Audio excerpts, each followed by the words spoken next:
In the austere hallways of Falcon Command HQ, Captain Ira West marched with a quiet determination that turned heads without her ever acknowledging it, her boots striking a steady rhythm against the polished gray floor, her focus locked on the mission folder she carried tightly in her left hand.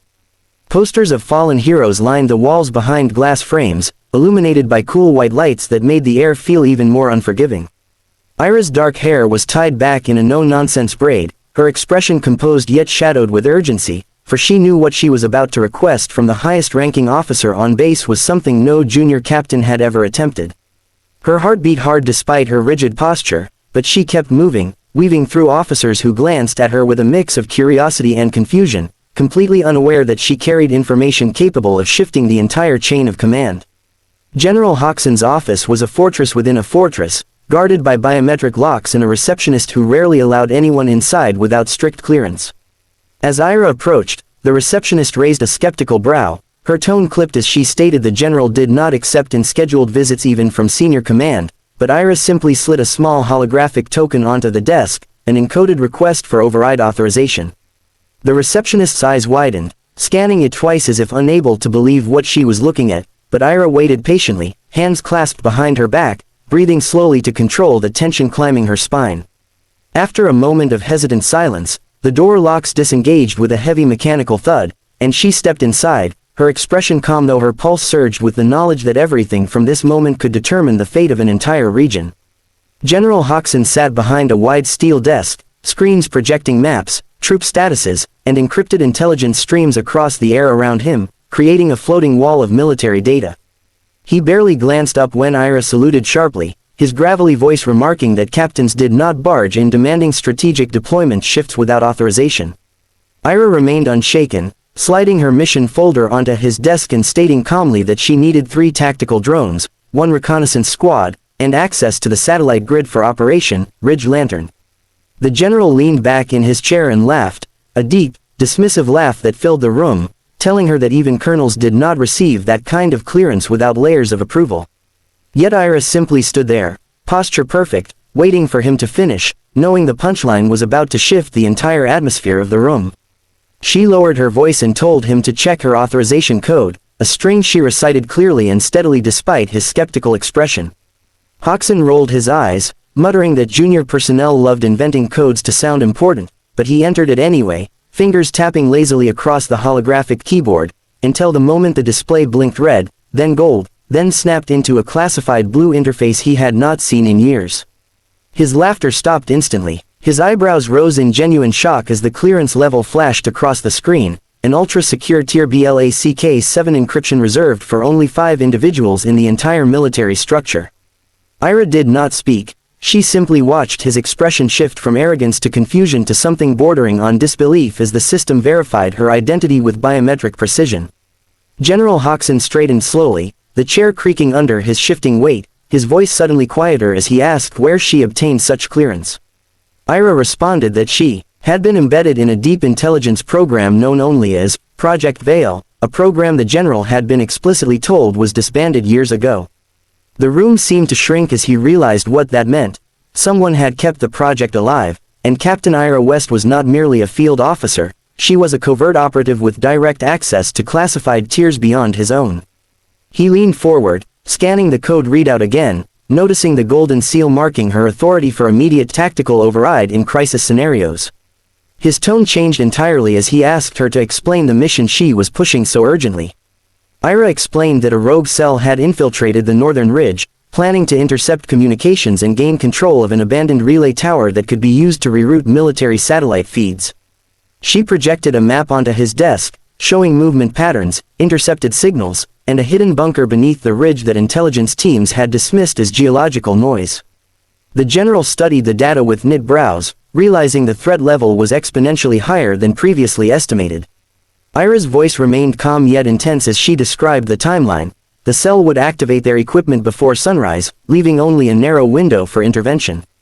Her tone held no panic, only precision, yet it carried the weight of someone who had been living inside this danger long before stepping into his office. Hodgson rose from his desk, pacing slowly as he processed everything she had revealed, the air between them thick with a tension that had shifted from dismissive to deeply serious. He asked her why she came to him instead of executing the mission herself under her clearance. Ira responded that while she had authority, she lacked the manpower, and without official deployment support, any operation she attempted would fail before reaching the ridge.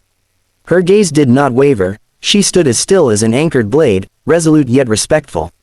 The general stopped pacing, finally understanding that she had not come out of ambition or defiance. She had come because she was the only one who knew what was coming, and the only one willing to face it head-on. A heavy silence filled the room as the general returned to his desk and initiated authorization protocols, his screen crackling with encryption layers.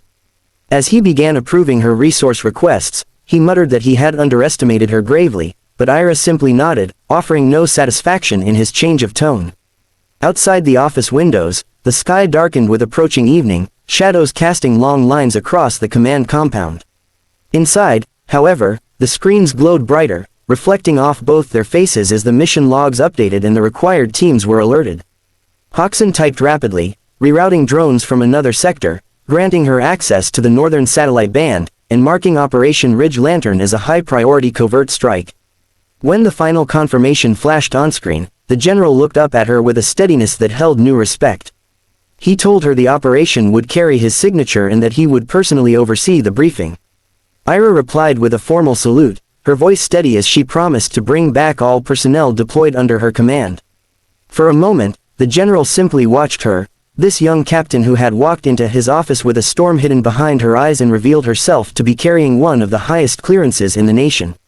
The shift in their dynamic was palpable, hanging in the air like a silent oath forged under pressure. Ira exited the office with the mission file under her arm, her boots striking the floor in the same determined rhythm as before, but now every officer who passed her seemed to sense something different, though none knew why. The base lights flickered as alert signals updated across the command network, signaling her operation had entered active preparation. Outside, cold wind rushed across the runway as aircraft crews began moving into position, unaware that the woman walking toward the command deck was about to lead the most critical covert strike the region had faced in a decade. And though she remained composed, her eyes carried a silent fire, a readiness sharpened by years of hidden training, and a certainty that the mission ahead would test everything she had ever been prepared for.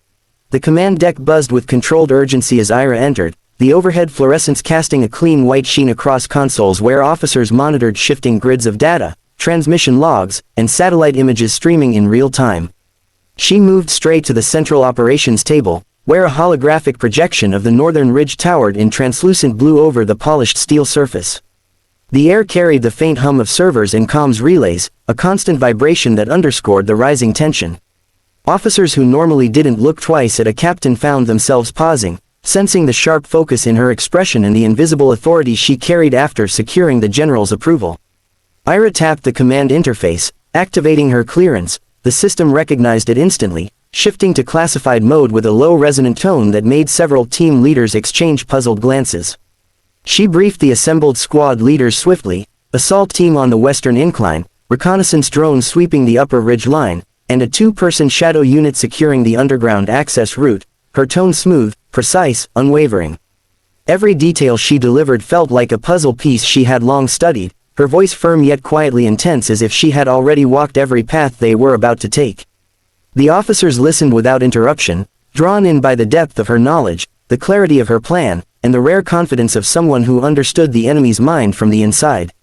When the projection shifted to display the hidden bunker's entrance, barely visible beneath layers of rock distortion, the room fell into a brief silence, not of doubt, but of realization. For the first time, they understood that this mission wasn't routine, and Ira West wasn't just another commanding officer. She was the key to something far deeper than any of them had been told. The squad leaders dispersed to mobilize their units, leaving Ira with a few precious minutes before deployment, and she used them to review the encoded intel one last time, her eyes tracing the faint blue glow of encrypted overlays only someone with her clearance could access. The data flickered with layers of hidden transmissions, burst signals, distortion markers, and faint pulse signatures from the bunker's interior, that painted a picture far more dangerous than the general or the teams realized. She zoomed in on a sequence the system had marked as noise, isolating the pattern until a chilling realization tightened her breath. The enemy cell wasn't simply occupying the relay tower, they were using it as a conduit to access deeper military networks, something only an insider would know how to exploit. Her fingers paused on the console as she deciphered the familiar cadence of the encryption, one she had encountered years ago during her early days in Project Veil. It meant someone from within the original program had defected. The room around her seemed to narrow as memories resurfaced, covert drills at midnight, psychological endurance tests, the faces of operatives she had trained with, some brilliant, some unstable, all highly classified. Iris straightened slowly, aware that this mission was no longer just a strategic intercept but a confrontation with a ghost from her past. As the comms officer announced that all teams were ready for launch, she closed the encryption window, locking the intel behind layers only she could breach, and moved toward the exit. Every step carried the weight of a realization she hadn't shared with anyone. This wasn't a simple tactical strike, this was someone calling her out, someone who knew her abilities, her training, her code, and perhaps her weaknesses.